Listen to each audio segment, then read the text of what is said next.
Welcome back, everyone, to this week's episode of Disciples of Tomorrow. We're excited for Doctrine and Covenants 3 through 5 is what we'll be going over today. And it should be good. How are you doing today, Joe? I'm doing great. How are you doing? Doing great. We got some good things to talk about. We don't hmm have a guest today, so we'll jump right into it. Would you mind sharing some of the background of these I chapters? think you should do it this week. Unprepared. Okay, No, I got it. I got it. I was messing with you. Okay, so good, because I these. was panicking. Was I supposed to do it? I don't know. Okay, so Doctrine and Covenants 3 through 5. There is a few things that I think. Well, background basically. They're split into three sections. Obviously, totally different dates. The Yep. first one, section 3, is about the lost 116 pages of the Important. beginning manuscript of the Book of Mormon. I guess a brief summary of that. I don't know if we've covered it yet. I don't Basically, think so. Martin Harris is wanting kind of a visual representation of like what Joseph Smith has the plates, and he wants to take it to his wife, who's starting to doubt it and everything like that, or I guess never really believed it. She's, if you read the Saints, she sounds like a Karen. I mean, not like a Karen, like not the name, but like Calling out Karens everywhere. I'm just saying that's honestly, she takes him to court at one point, him and Joseph. Like it's crazy. But he wants to go to prove her and some of the things going on in his life. And he's like, hey, go ask God if I can take these manuscripts back home to Palmyra from Harmony. And Joseph's like, goes to God. God's like, no. And then he's like, hey, go ask again. And this is over the course of a little bit. And he does it again. And God's like, no. Third time, God's like, fine, whatever, go do it. And he gives it to Martin Harris. Martin Harris goes, takes it home. Joseph Smith ends up going back home for something, and Martin Harris, he sees him forlorn walking up to the Smiths family home, and he finds out that Martin Harris or lost it, someone stole it. They don't know. Martin Harris says that he ripped up his house trying to look for these pages, and he just can't find them. And Joseph Smith ends up having the Urim and Thumb taken away and the plates by Moroni because of this. So this is a pretty hard, like, just like, Yeah, dang it. before you go on to, can you just imagine this process of Yeah. translation? This isn't a small amount of pages. Yeah. 116 pages of this, that's a big thing that was lost. And so I imagine the frustration of everyone involved, Oh, Martin, yes. Joseph, and everyone that's around them. But how many times has Joseph Smith also been told, hey, if you don't do this just right, you're going to be destroyed and cast off forever? And he's like, So, I'm done. Like, this is it. I'm over. And so in number 3, in chapter 3, we get a good glimpse of uh, God and how he works. He'll give you it straight. He will tell you how it is, but he will turn over and be like, you are still called to the work. it Like shows a it, little bit of yeah, both sides, both sides, the which is importance of things, but also the yes, mercy. yes, that which is great. So that's chapter 3. Chapter 4 is very classic missionary chapter. Yep. Basically Joseph Senior is asking Joseph Junior, hey, what can I do for the work? Like, how can I help? And that's a revelation kind of given to him, which is like, hey, if you want to do the work, you're called to it, kind of thing, which is really awesome. Chapter 5 is Martin Harris, I guess, doesn't really learn from his mistakes. Well, I guess he does a little bit, but he starts asking Joseph Smith for another sign, I guess, that the plates are real, which I'm going to go into some details right here about who Martin Harris was Okay. because maybe you understand it. So Martin Harris was the big, huge money person of the Book of Mormon. He is the one that funded the first original printing. In the and maybe you know this, I don't know. But Martin Harris was in his community. He was a very smart man and he's very good with money. And he ends up giving Joseph Smith like $50 when he goes, which back then is a That's a lot. lot more for sure. Today it would be around $1,700. Okay. Him just handing it. Um, so he's really because he knows it's of the Lord, he gives him the money and stuff like that. But he is starting to lose reputation. I think the reason why he asked for these signs basically was because he started to lose reputation with the community because they know Joseph Smith. They're like, you're going around with Oh, that treasure hunter. interesting. You're going to be swindled for all you're Yeah. worth. And his wife, his marriage is starting to fall apart because his wife is also thinking that he's being swindled by Joseph Smith. So getting the 116 pages was kind of something to help with the wound of his reputation was crumbling. Yep. And Joseph Smith, I think, on the other side of that, he didn't have very many friends. So the fact that this person came along into his life that was well respected and good with money, had a bunch of money, he's like, I need to keep him around. And he obviously, these chapters are like he feared more man than God. It's not yet, but the Book of Mormon cost $5,000 to actually print, and Martin Wow. Harris, in today's term, that would be $171,000, which is not that's not cheap. No, unless you're real wealthy. Yeah, he That's had to anyone. he apparently mortgaged out his farm and then sold a bunch of his land to pay off Wow, that debt, which is crazy. so he definitely paid off the price. And I think that but I think also it puts at ease the people that were on his back, but also his own mind, because he's like, I actually haven't seen this. I don't know. And Yeah. we'll get into some verses that talk a little bit about that. But he, like, they're both put in very peculiar, like, not so fun predicaments. But we obviously see that Joseph Smith gets a little chewed out in chapter 3 because of that. And Martin Harris, he's told in chapter 5, and that's a revelation kind of given directly to him. Well, obviously through Joseph Smith, but hey, like the Book of Mormon needs 3 witnesses. God has that plan for that to come forward, and if you are faithful and you hold true, you will be one of those. Mm. That's a promise that's kind of given to him that comes true in chapter 17 of the Doctrine and Covenants. So I think it's 17. Yes, it's 17.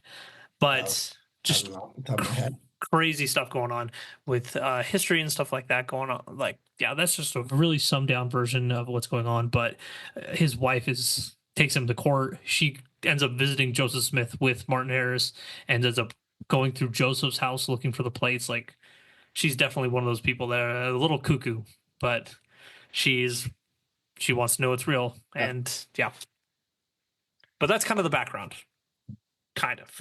I think that was my favorite background yet, honestly. Thank you. Honestly, there's a reason Joe does it.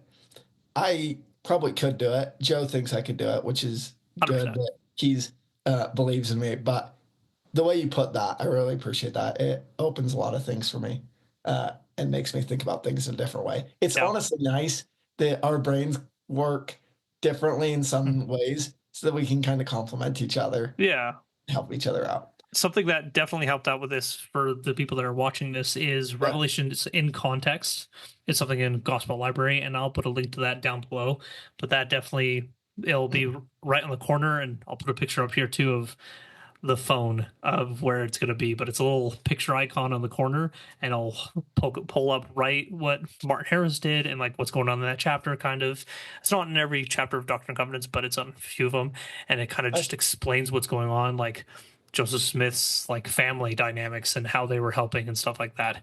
And they've been a great resource, and also the Saints as well. The Saints is a There's great so many book. resources out there. Oh yeah. So yep. Cool. Well, thanks for the background. Now we'll get into the prompts. I can trust God. I want to read a few verses right at the start of chapter 3 here, and then I'll let you kind of take it on your way here and go where you want to direct in this prompt. Yeah. Would you mind reading 3 and 4, and then I'll read 1 and 2? Yes. The works and the designs and the purposes of God cannot be frustrated, neither can they come to naught. For God doth not walk in crooked paths, neither doth he turn to the right hand nor the left, neither doth he vary from that which he hath said. Therefore his paths are straight, and his course is one eternal round. Remember, remember that it is not the work of God that is frustrated, but the work of men. Such a good verse. Oh, so good. For although a man may have many revelations and have power to do many mighty works, yet if he boasts in his own strength and sets at naught the counsels of God and follows after the dictates of his own will and carnal desires, he must fall and incur the vengeance of a just God upon him.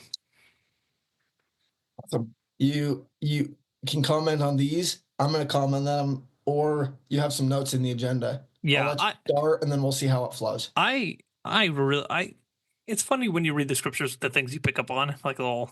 And verse 3 is really what stood out to me this time.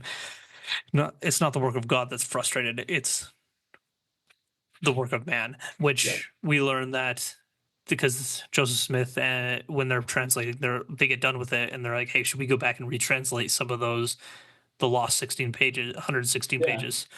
And God tells them, no, don't do that because it's in the hands of wicked people that have changed it or whatever. Yeah. It'll not be good. But we know that God is, with that verse, God is knowing because not Moroni. Nephi, way back in the day, was like, I have no idea why I'm writing this. Yeah. My father's writing a record. I don't know why I'm doing it. But I'll do it because God commanded me. And I don't think he ever knew why that needed to happen. Probably not. But he did it. He was obedient. And yeah, that's what led to Cool. this. Cool that God thinks ahead like that. Yeah. We don't know. There's no splurbs of the Book of Lehi out there, is there? I don't think so. It'd I, been interesting to see if they would have retranslated what had been out there.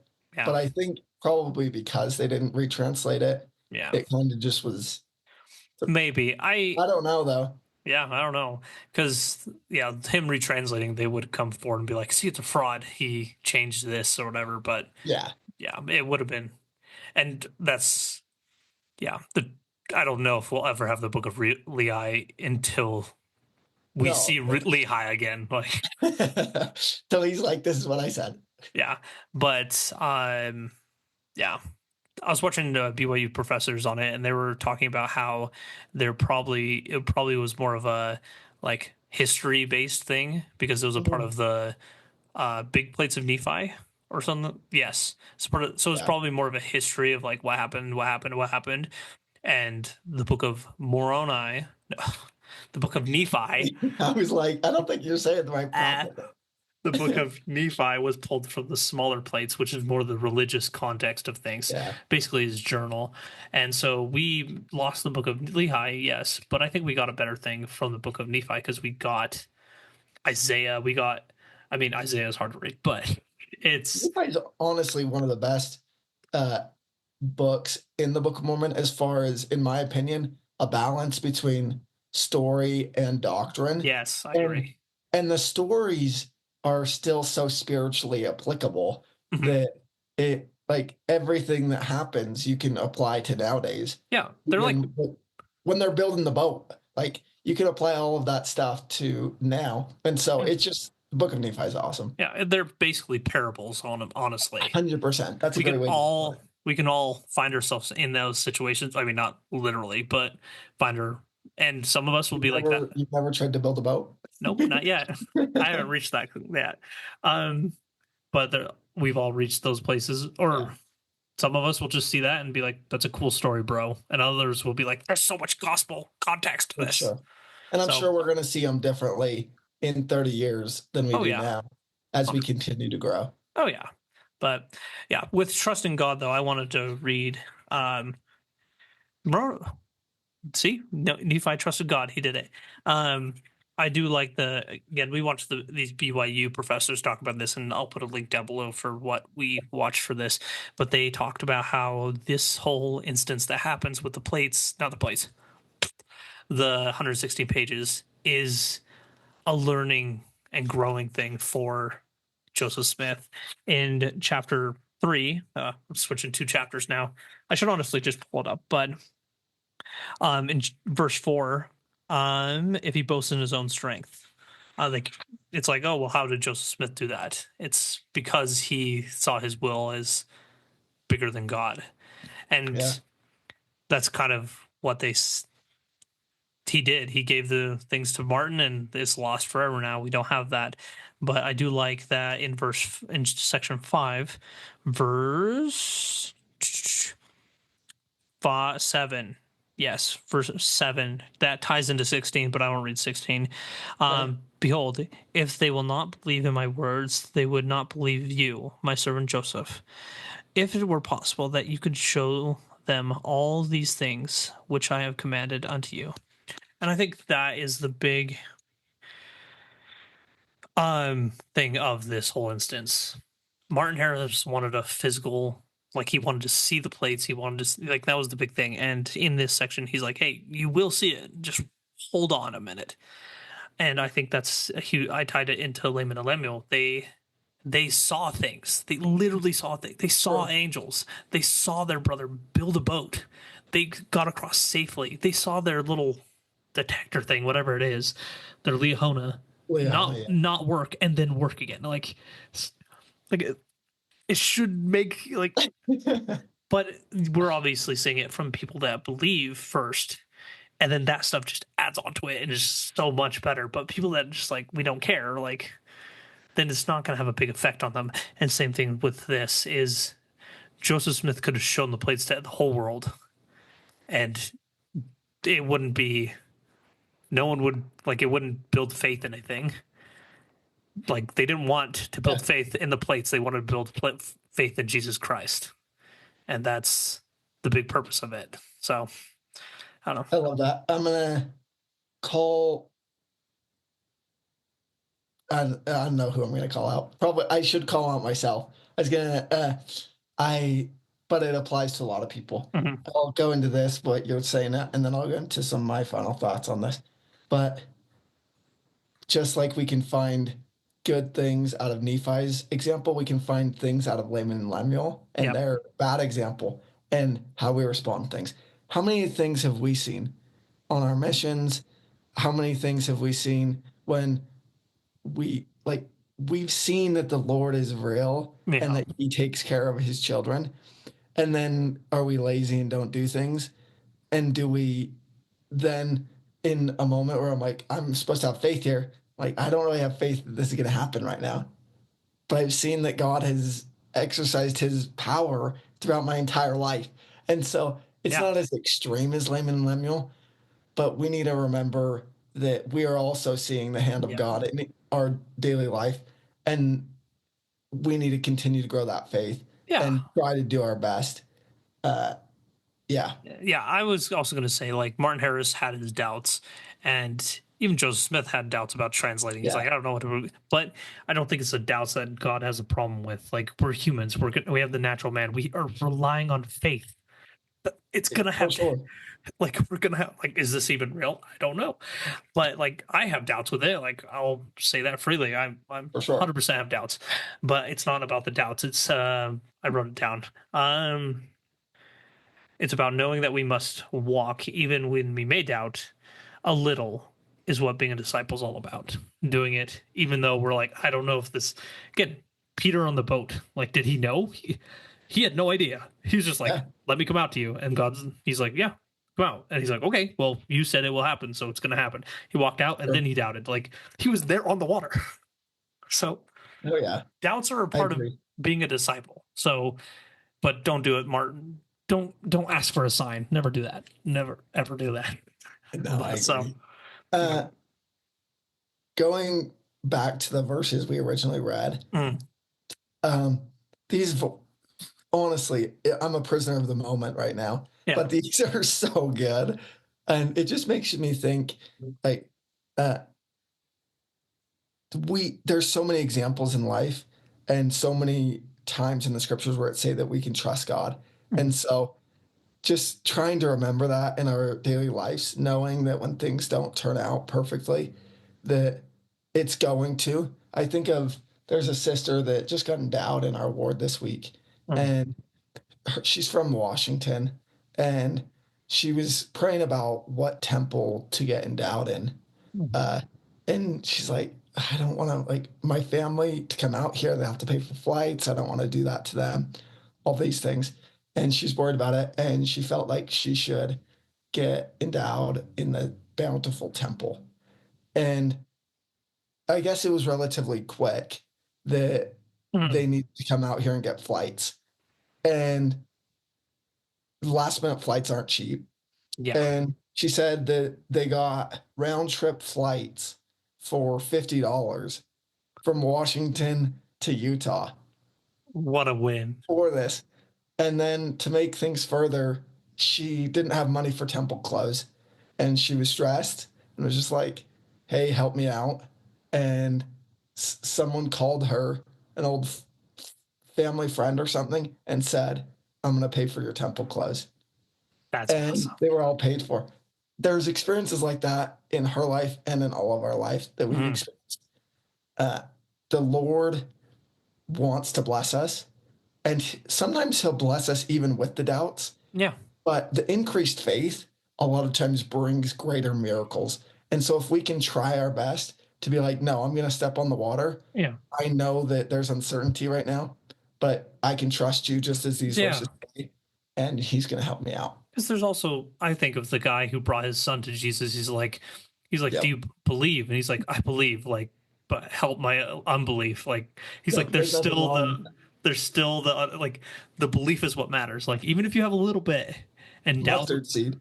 honestly, even if you have just a tiny bit and doubt seems to like it's drowning you, it's you still have that. You're still bringing the little bit. You're still this is all I got. Like, but I'm bringing you everything. The widow's mite. Like, if that's all you got, God will happily take that, and He will run miles with that. Sure. So I don't know. I think this is in these verses, like even the first one. Oh, it's so good. These verses are Yeah.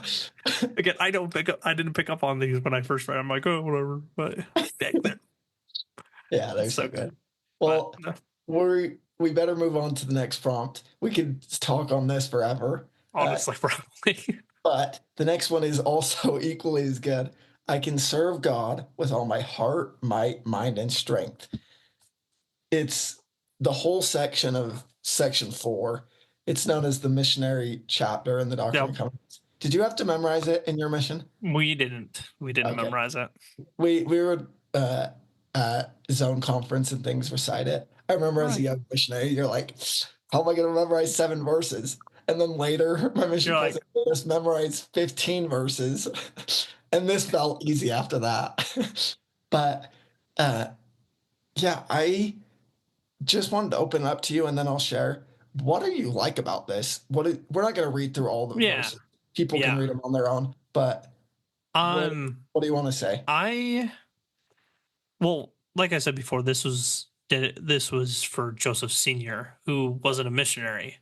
He so this is not for missionaries exclusively. It's a Missionaries great weren't happening. distinction. Yep.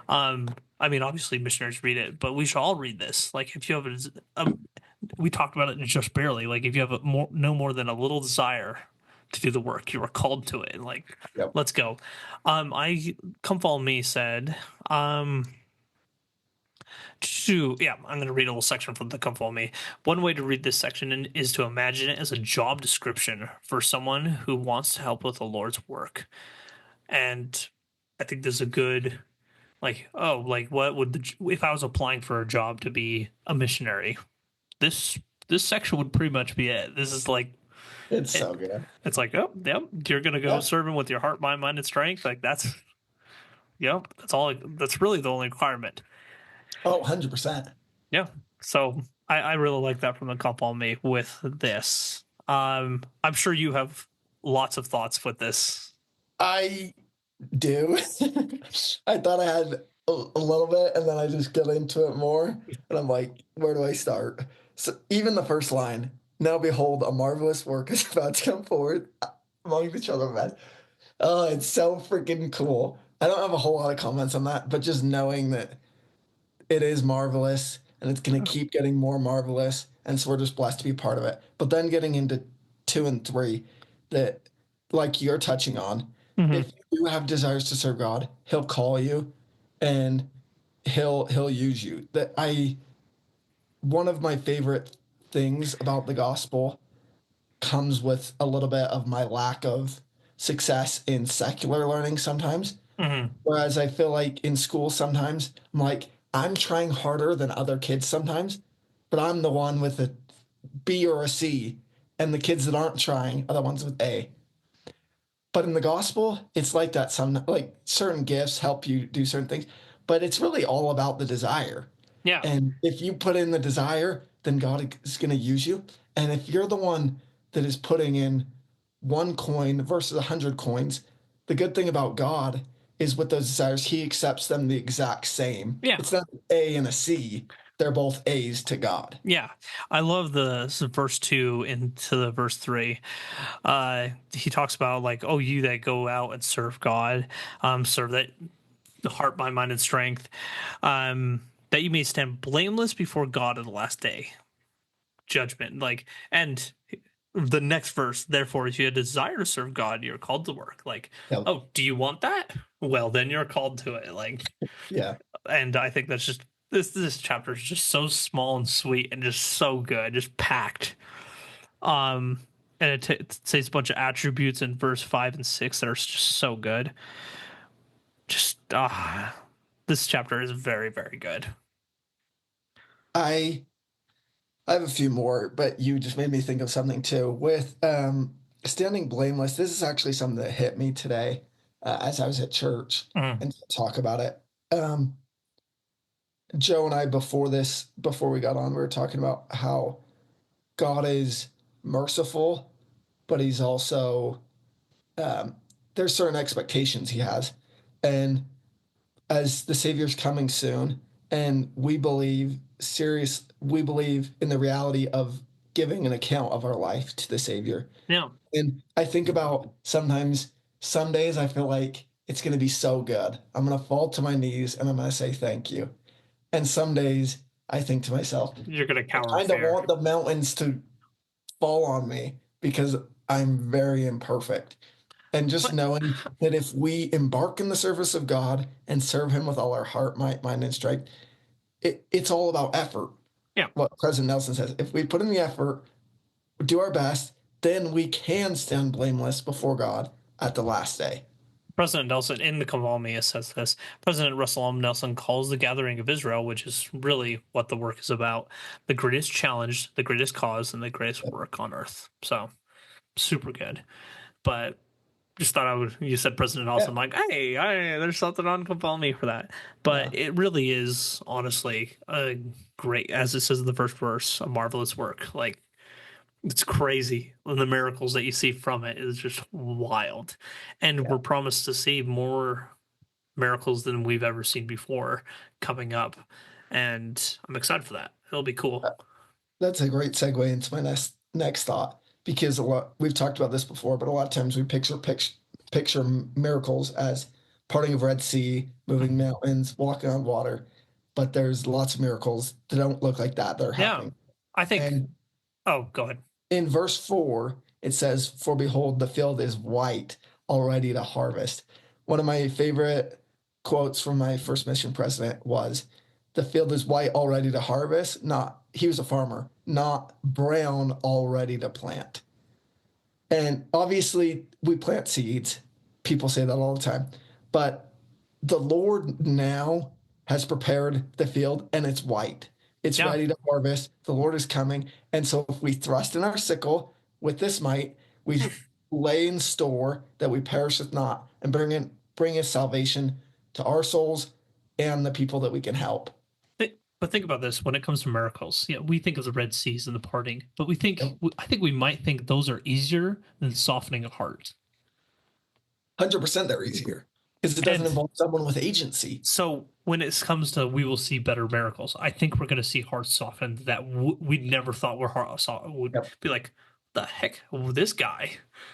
But obviously, God has a different plan. He's going to gather in everyone that he can, and yeah. So That's why I've never been a big fan of saying I can't share the gospel with them.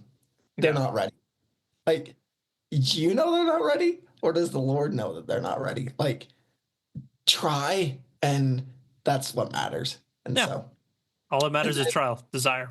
to conclude with this section, just simply one of the most famous scriptures in all of Holy Writ: asking you shall receive, knocking it shall be opened unto you. And But so I love that one. questions are huge. That's how the restoration came about. Ask and the Lord will open it to you. I love that. Yeah, no, just like you said. But and Joseph Senior went to Joseph. He's like, "Hey, how can I help?" Yeah. And that verse is like, "Knock and shout." Like you did what you were supposed to do, and we just have to do the same. We have to go and knock, and God will answer.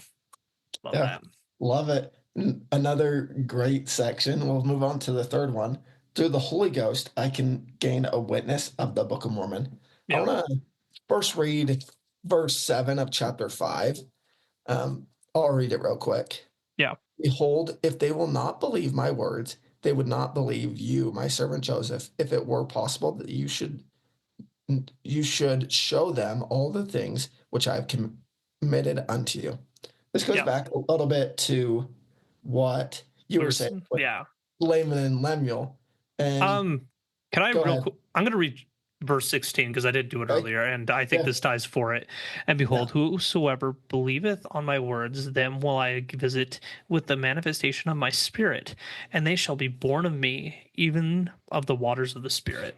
So I think those both just tie so well. Yeah. And yeah, anyway, sorry to interrupt, but No, you're good. Why do you think this is? We've touched on this a little bit, mhm. but why do you think the spirit is so much stronger of a conviction over time than it is in asking for signs or seeing things? I think because I think, let me think about that for a sec. You're good. I mean, the whole reason this section was given because Martin wasn't having faith with, I guess, the Holy Ghost. He had gone and prayed about it, and he had gotten an answer, like of a touching of the Spirit, and then he goes and gives Joseph Smith $50. Like that's a lot of money.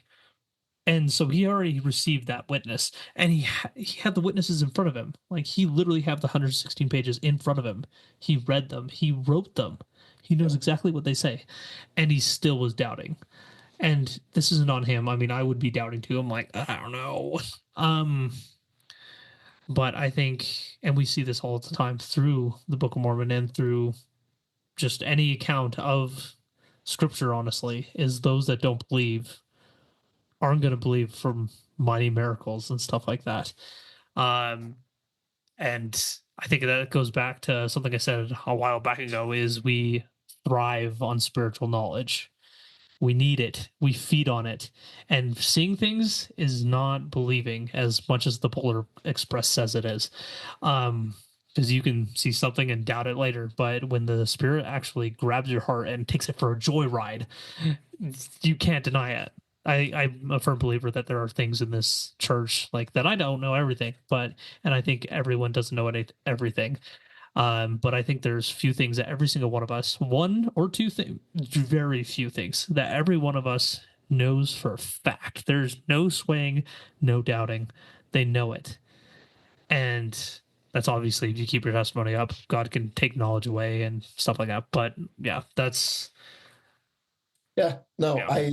I agree. I think we can't fully explain it, Mhm. why that is, because our carnal mind is just like seeing makes more sense because that's Yeah. how we perceive a lot of things. I'm We can definitely like see, that. That's you me. can see water flowing. We say that water's flowing, but you don't see God. It's Yeah. a lot harder to know that He is there when you can see water flowing. And Yeah. so it's just the nature of how we live here in this fallen world.